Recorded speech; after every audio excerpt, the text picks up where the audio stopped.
Batwana base South Africa, igama lami ngumdidito wakwaNtombela eFrayed kwaMnyathi. Ngicela ukuxwayisa abantu ngeCoronavirus ukuthi le milayezo esithunyelwayo kumakhalekhukhwini ephikisana nohulumeni wethu size singayilaleli.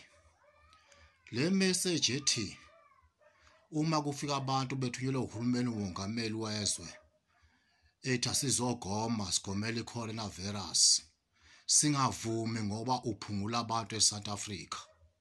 Ngamanga lihlaza lawo. Uhulumeni wethu yena osinakekelayo eSouth Africa, akekho omunye umuntu okwazi ukusinakekela njalo umongameli okhona. uNkulunkulu nohulumeni abantu ofanele sibalalele njengamanje. Laba abathi uhulumeni ufuna ukuphungula abantu eSouth Africa, singavumi ukugonyelwa iCoronavirus.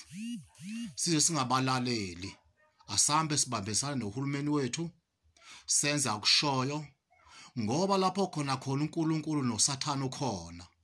Uma ngabe uNkulunkulu eshumayela ukuphila, uSathane ushumayela ukufa, kuze sigcine thina abantu abadalwe uNkulunkulu siphikisana noThixo. Ngakho-ke laba abantu ke bazonda izwe lethu uma bethi asiphikisane nohulumeni wethu, ekhathazeke kangaka uhulumeni wethu ukuthi sisinde kwedlule lesi sifo lesi. Ngakho-ke batwana basezulwini ngiyanxusa ukuthi silalele uhulumeni. Uma ngabe kuthiwa sekukhona umgomo khona, uhulumeni esesigoma asambe nisogoma.